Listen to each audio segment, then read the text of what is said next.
Hello बच्चों, कैसे हो आप लोग। आज की वीडियो में हम सीखेंगे प्रेजेंट परफेक्ट टेंस। जैसा कि बच्चे जानते हो कि हमारी जो सीरीज़ चल रही है उसमें हम सिखा रहे हैं आपको ये सारे जो टेंस होते हैं किस किस प्रकार के होते हैं, किस तरीके से हम सेंटेंस अगर सीख जाएं तो हम इंग्लिश में बोल सकते हैं। ये सारी बातें हम इस जो वीडियो आ रही है लगातार, ये वीडियो नंबर 3 है। सबसे पहले वीडियो में मैंने प्रेजेंट इंडेफिनिट कराया, फिर प्रेजेंट कॉन्टिन्यूस कराया, उसके बाद में आज जो वीडियो है इसमें मैं आपको करा रहा हूँ प्रेजेंट परफेक्ट टेंस। इसमें हम पूरी टोटल अच्छी तरीके से सीखेंगे कि आखिर प्रेजेंट टेंस का यूज़ कहाँ कहाँ होता है, किस तरीके से हम इसको इंग्लिश में बोल सकते हैं। ठीक है, तो स्टार्ट करें। चलो, एक बात और कहना भूल गया, अगर आप हमारे चैनल पर नए हो तो इसे सब्सक्राइब कर लीजिए और वीडियो को लाइक करना बिल्कुल मत भूलो। ठीक है, कुछ बच्चे क्या करते हैं, वीडियो देख लेते हैं और लाइक भी नहीं करते हैं, साथ साथ सब्सक्राइब भी नहीं करते हैं। ठीक है, आप सभी से निवेदन है कि हमारे चैनल को सब्सक्राइब जरूर करें और दोस्तों अपने दोस्तों में भी शेयर करें, आपके साथ साथ आपका दोस्त भी इंग्लिश सीख जाए। तो स्टार्ट करें। चलो फिर स्टार्ट करते हैं। सबसे पहले हमारी बात आ जाती है डेफिनीशन यानी परिभाषा। प्रेजेंट परफेक्ट होता क्या है। ठीक है, तो ये सीखते हैं। प्रेजेंट परफेक्ट टेंस का प्रयोग उन कार्यों के लिए किया जाता है जो अभी अभी समाप्त हुए हैं या जिनका प्रभाव वर्तमान में है। ठीक है, कहने का मतलब ये है, ये सेंटेंस वो होते हैं जिनमें क्या होता है, कार्य को अभी ऐसा लगता है कि अभी ख़त्म हुआ है, ऐसा प्रतीत होता है। ठीक है, तो अब समझ में आया होगा। प्रेजेंट परफेक्ट टेंस का प्रयोग उन कार्यों के लिए किया जाता है जो अभी अभी समाप्त हुए होते हैं। ठीक है, या जिनका प्रभाव वर्तमान में हो। ये सेंटेंस जो होते हैं प्रेजेंट परफेक्ट टेंस कहलाते हैं। अब हम क्या करते हैं, अब एक एक करके सीखते हैं अफर्मेटिव, नेगेटिव और इंटरोगेटिव के बारे में। तो सबसे पहली बात आ जाती है अफर्मेटिव यानी सकारात्मक वाक्य। तो सकारात्मक यानी कि अफर्मेटिव, ये जो है इसका रूल जो होता है, पहले आता है सब्जेक्ट यानी काम करने वाला, फिर आता है हैज़ या हैव। ठीक है, इसके साथ वर्ब की फर्स्ट फॉर्म आती है, सॉरी सेकंड नहीं, थर्ड फॉर्म आती है। इसके साथ वर्ब की थर्ड फॉर्म आती है। ठीक है, फिर आ जाता है ये तुम्हारा ऑब्जेक्ट यानी कर्म। ठीक है, तो हमारा यहाँ पे दो हेल्पिंग वर्ब का यूज़ होगा। कौन कौन सी, एक हैज़ और दूसरा हैव। ठीक है, हैज़ जो होता है वो सिंगुलर सब्जेक्ट होता है और हैव जो होते हैं वो प्लूरल सब्जेक्ट को डिनोट करता है। तो हैज़ जो लगेगा ही, सी, इट और राम, जैसे किसी का नाम है इनके साथ में हैज़ लगेगा। और हैव आई हो गया, यू हो गया, वी हो गया और दे हो गया, इनके साथ में क्या लगेगा, इनके साथ में लगेगा हैव। देखो दोस्तों, यहाँ पे क्या है, पंखा मैंने बंद कर दिया, फ़ैन, जैसे कि वीडियो में नॉइस नहीं आए, तो इसकी वजह से काफ़ी गर्मी पड़ रही है, देख सकते हो। तो अब हम अगले पेज पर चलते हैं। यहाँ हमारे कुछ एग्जांपल्स दे रखे हैं जो अफर्मेटिव है इसके। तो सबसे पहला है ये वाला, देख लेते हैं। I have completed my work, homework, मैंने अपना होमवर्क पूरा कर लिया है। शी हैज़ गोन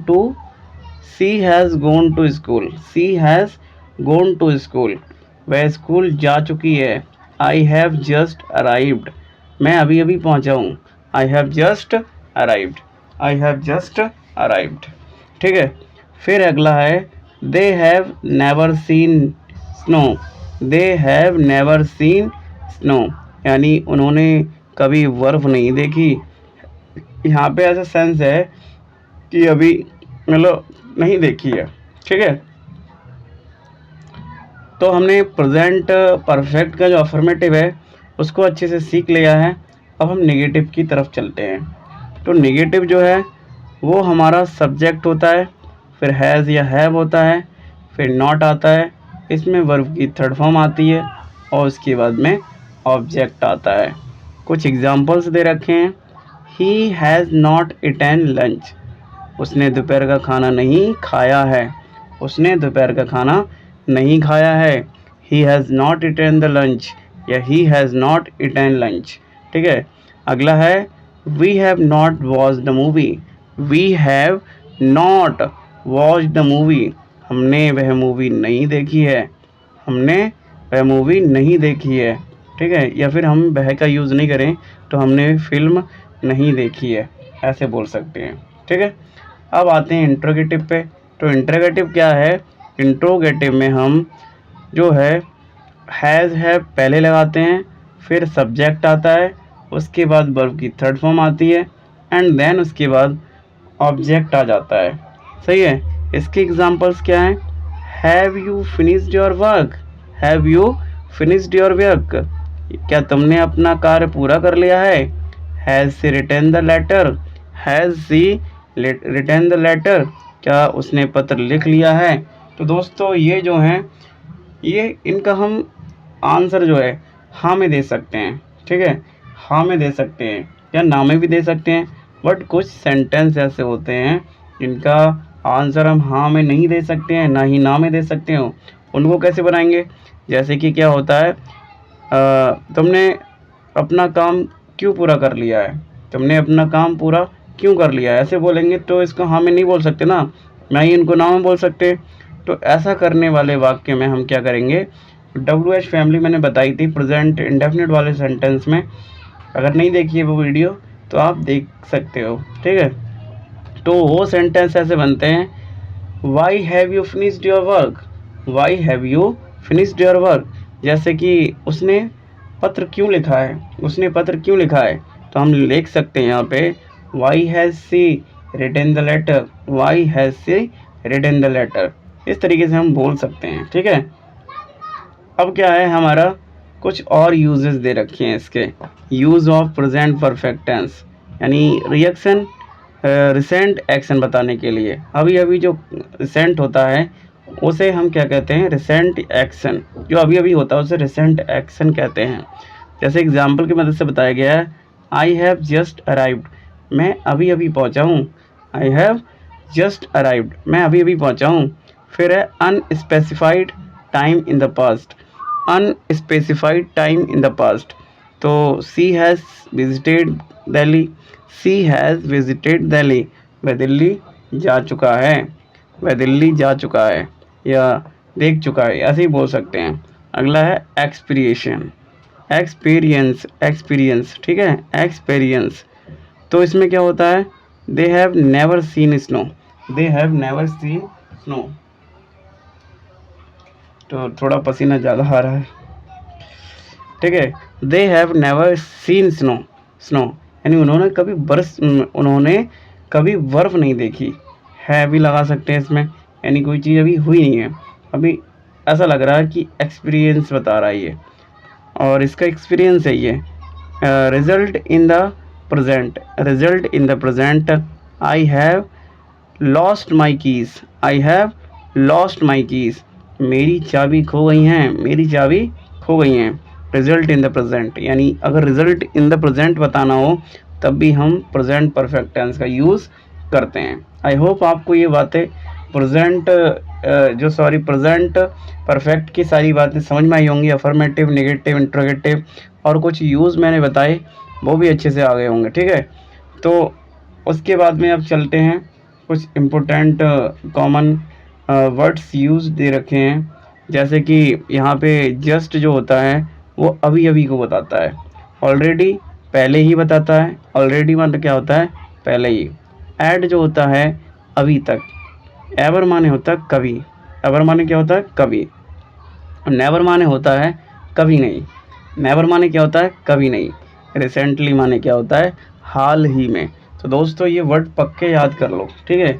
अब मुंह जुबानी बिल्कुल मतलब टंग तुम्हारी जो है इस पर रखे हुए होनी चाहिए, जस्ट अभी अभी, ऑलरेडी पहले ही, एट अभी तक, एवर कभी, नेवर कभी नहीं, रिसेंटली माने हाल ही में, ठीक है। उसके बाद देखो दोस्तों, यहाँ आपकी प्रैक्टिस के लिए दे रखे हैं, मैंने खाना खा लिया है, वह स्कूल जा चुका है, मैंने अभी तक खाना नहीं खाया है, वह स्कूल नहीं गया है, क्या तुमने खाना खा लिया है, क्या वह स्कूल गया है। तो ये सारे सेंटेंस आपके लिए मैंने होमवर्क एज अ होमवर्क दे रखे हैं, ठीक है। जब तक तुम होमवर्क नहीं करोगे, प्रैक्टिस नहीं करोगे तो आपका जो सेंटेंस हैं वो आपको नहीं आएंगे, ना ही इंग्लिश स्पीकिंग आपकी सही हो पाएगी। ठीक है, तो आपके लिए इतना तो करना ही पड़ेगा। अगर इतना नहीं करोगे तो फिर भूल जाओ कि तुम्हें सेंटेंस सीख पाओगे तुम, ऐसा तुम अपने माइंड से निकाल दो। मैं बस जो भी बात होती है स्पष्ट बोलता हूँ।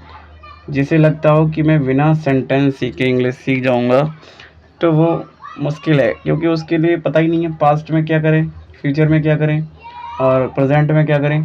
तो ये चीज़ें उसके लिए मुश्किल हो जाएंगी, इसलिए ये चीज़ें सीखनी पड़ती हैं। जब हम दूसरे देश की लैंग्वेज सीखते हैं तो बहुत कुछ सीखना पड़ता है, ऐसा नहीं कि ऐसे ही आ जाती है। उसके बारे में पता चले कि क्या होता है आखिर। ये ग्रामर तभी तो दे रखी है, और हर बच्चा बिना ग्रामर के इंग्लिश बोलना सीख जाए, इंग्लिश पढ़ना सीख जाए तो फिर क्या बात है। कुछ लोग कहते हैं कि अरे हो जाता है ऐसा ही, तो उनके लिए मैं कुछ नहीं कर सकता।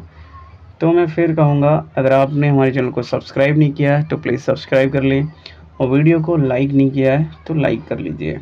बस आज की वीडियो में इतना ही दोस्तों, ऐसी ही वीडियो आती रहेंगी। हमारे चैनल को सब्सक्राइब ज़रूर कर लीजिए। Thank you for watching this video.